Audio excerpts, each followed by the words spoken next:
ستاروں کو اپنے تابع کر دیا تو ہمارے لیے ایک جواب آسان ہو گیا کہ سب کا بنانے والا اللہ ہے۔ پہاڑ کیسے بن گئے؟ کہ والجبال ارساہا، اللہ نے گاڑ دیے۔ پانی کیسے بن گیا؟ کہ اللہ تعالیٰ نے بنایا، فسالت اودیۃ بقدرہا۔ زمین کیسے بن گئی؟ والارض فرشناہا فنعم الماہدون، اللہ نے بنا دی۔ میٹھا پانی کہاں سے آیا؟ وہ بھی اللہ نے بنایا، ھذا عذب فرات سائغ شرابہ۔ کڑوا کس نے بنایا؟ کہ وہ بھی اللہ نے بنایا، وھذا ملح اجاج، یہ کڑوا بدبودار۔ اللہ نے کڑوے پانی کو نا بطور نعمت کے ذکر کیا کہ سمندروں کا پانی ہم نے کڑوا بنایا، دریاؤں کا پانی ہم نے میٹھا بنایا۔ یہ ہمارے لیے کیا مزہ ہے، یہ ہمارے لیے کیا نعمت ہے۔ اگر سمندر کے پانی میٹھے ہوتے تو یہ بدبودار ہو جاتے، اور ایک پانی کا تالاب گندا ہو جائے نا تو سارا گاؤں مصیبت میں آ جاتا ہے۔ 7 سمندر کا پانی گندا ہو جاتا اور بدبودار ہو جاتا تو ہمیں تو مری میں بیٹھنا ہی مشکل ہو جاتا۔ یہاں لوگ مر رہے ہوتے تو اللہ نے اس میں تیزاب پیدا کر دیا جو اس کی گندگی کو جلاتا رہتا ہے، جلاتا رہتا ہے، جلاتا رہتا ہے۔ پھر اس میں اللہ طوفان اٹھاتا ہے، موجیں اٹھاتا ہے، لہریں اٹھاتا ہے۔ کوئی تھوڑی بہت چیز بنے بھی صحیح تو پانی کی آپس کی طوفانی ٹکراؤ سے اللہ اس کو بسم کر دیتا ہے۔ اب یہ نمک آتا کہاں سے ہے؟ اس میں نمک ہر وقت کہاں سے آتا رہتا ہے؟ اگر تو اللہ ہمارے ذمہ لگاتا، ہاں بھائی پانی کو کڑوا رکھو ورنہ یہ تمہیں تباہ کر دے گا، اس کی بدبو تمہیں برباد کر دے گی، تو پھر انشاءاللہ لارنس کالج والے سارے کھیوڑا کی کان کے آگے کھڑے ہوتے، ٹرک بھر رہے ہوتے، جی سب کی باریاں لگی ہوتی، ذمہ دار، تاجر۔ اللہ نے ہمیں اتنا نمک دیا، پوری دنیا میں اتنا نمک کسی کے پاس کوئی۔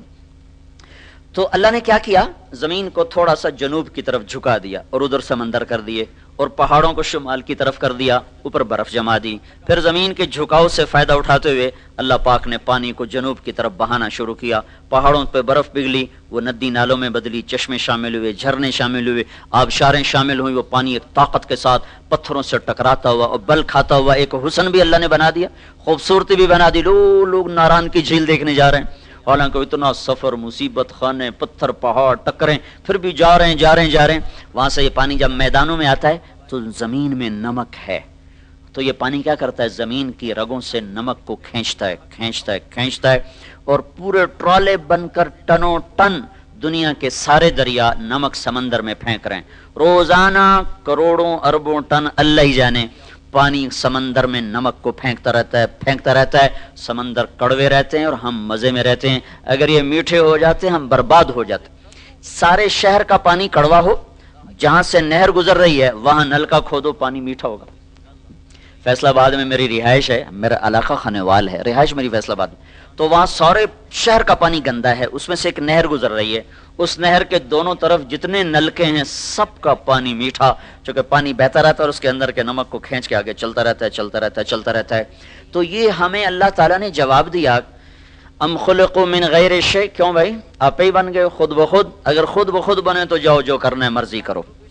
نہیں اللہ خود بخود تو نہیں بنے، ہیچ چیزیں خود بخود چیزیں نشد، ہیچ آہن خنجر تیغے نشد، ہیچ حلوائی نشد استاذ کار، تا غلام شکر ریزے نشد، مولوی ہرگز نشد مولا روم، تا غلام شمس تبریز نشد۔ کوئی چیز خود بخود تو ہے نہیں۔ تو پھر اللہ تعالیٰ ہم سے کہتا پتہ تو کرو تمہیں کس نے بنایا ہے۔ یہ بہت بڑا زندگی کا سوال ہے، تمہیں کس نے بنایا؟ تمہیں کون موت دیتا ہے؟ تم کیوں پیدا ہوتے ہو؟ تم کہاں جا رہے ہو؟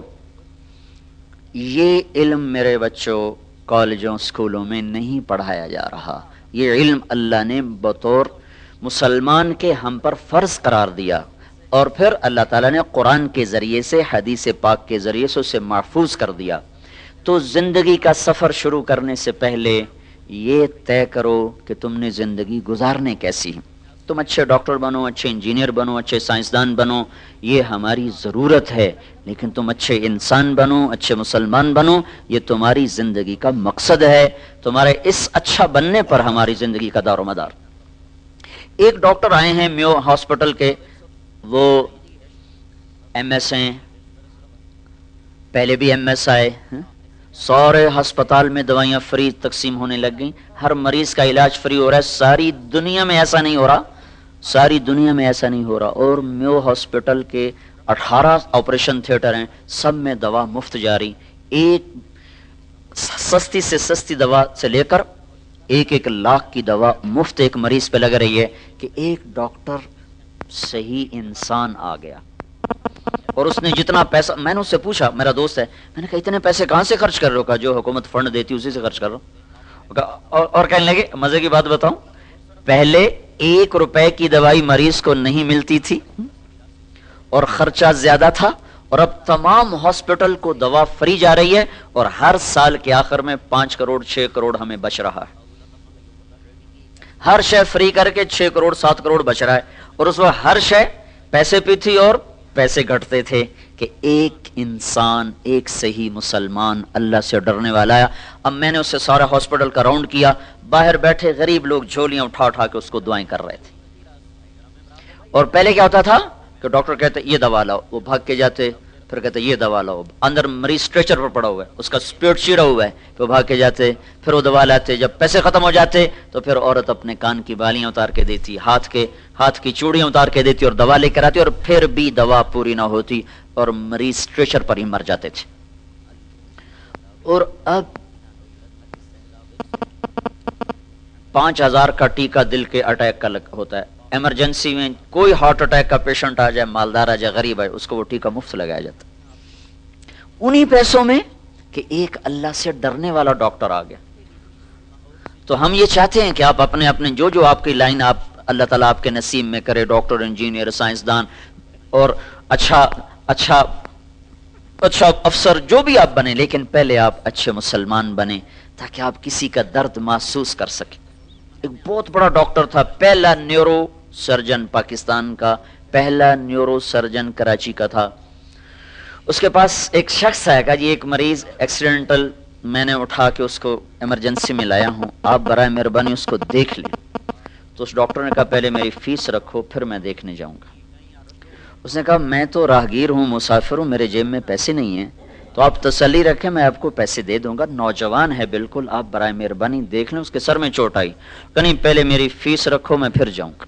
یہ تکرار ہو رہا ہے، وہ نہیں مان رہا، تو آخر اس نے کہا اچھا یہ میری چابی گاڑی کی آپ کی ہو گئی، میں آپ کی فیس آپ کو ادا کر کے اپنی گاڑی کی چابی لے جاؤں گا، گاڑی آپ کے گھر چھوڑ جاؤں گا۔ ٹھیک، گاڑی میں بٹھا کے جب پہنچے تو آگے ڈاکٹر صاحب کا اپنا بیٹا اور مر چکا تھا، اور ایک ہی بیٹا تھا، ایک ہی بیٹا، اور وہ مر چکا تھا۔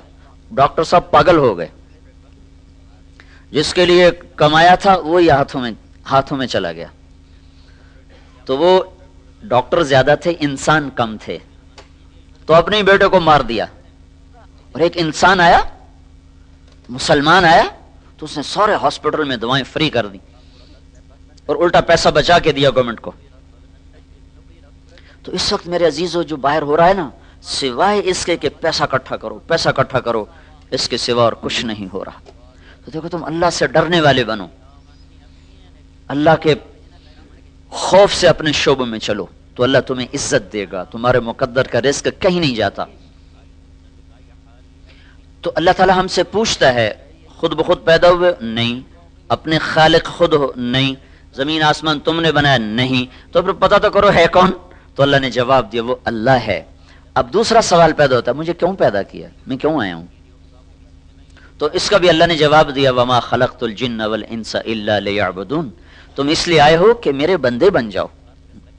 تیسرا سوال ہے کہ اللہ یہ موت کیوں آ جاتی ہے؟ موت کیا چیز ہے؟ اس کے 200 جواب لکھے پڑے ہیں سائنس کی کتابوں میں، 200 جواب۔ توفى الانفس حين موتها والتي لم تمت في منامها، اللہ ہے جو جسم میں سے روح کو نکال لیتا ہے اور انسان مر جاتا ہے۔ ایسا طاقتور جواب کہ کوئی اس کو چیلنج نہیں کر سکتا۔ موت کیوں آتی ہے؟ اللہ روح نکالتا ہے۔ موت کے بعد کیا ہوگا؟ اس کا جواب بھی دنیا میں کسی کے پاس کوئی نہیں۔ ساری دنیا کے عقل والے کہتے ہیں ہیہات ہیہات لما توعدون، قرآن اس کو خود بتا رہا ہے ہیہات ہیہات لما توعدون، موت کے بعد کچھ نہیں ہے، بھائی یہی موج میلہ کر لو، ناچ لو، گا لو، یہی ہے جو کچھ ہے، آگے کچھ نہیں۔ ان ہی الا حیاتنا الدنیا، یہی دنیا کی زندگی ہے، وما نحن بمبعوثین، موت کے بعد کوئی زندگی نہیں۔ لیکن ہمارے اللہ نے جواب دیا کہ نہیں، فإنما هي زجرة واحدة فإذا هم بالساهرة، ایک آواز سے تمہیں ماروں گا اور اسی آواز سے تمہیں اٹھاؤں گا اور تم میرے سامنے کھڑے ہوگے، اور پھر فریق فی الجنت و فریق فی السعیر، ایک کو جنت کا فیصلہ کروں گا، ایک کے لیے آگ کا فیصلہ کروں گا۔ تو یہ بھی اللہ نے ہمیں دیا۔ اب میرے بچوں، ہمارے سامنے صرف یہی نہیں کہ ہم نے کمانا ہے یا ہم نے ڈاکٹر بننا ہے، بیوروکریٹ بننا ہے، 22ویں گریڈ تک پہنچنا ہے. ہائے ہائے، ایک ہمارے تھے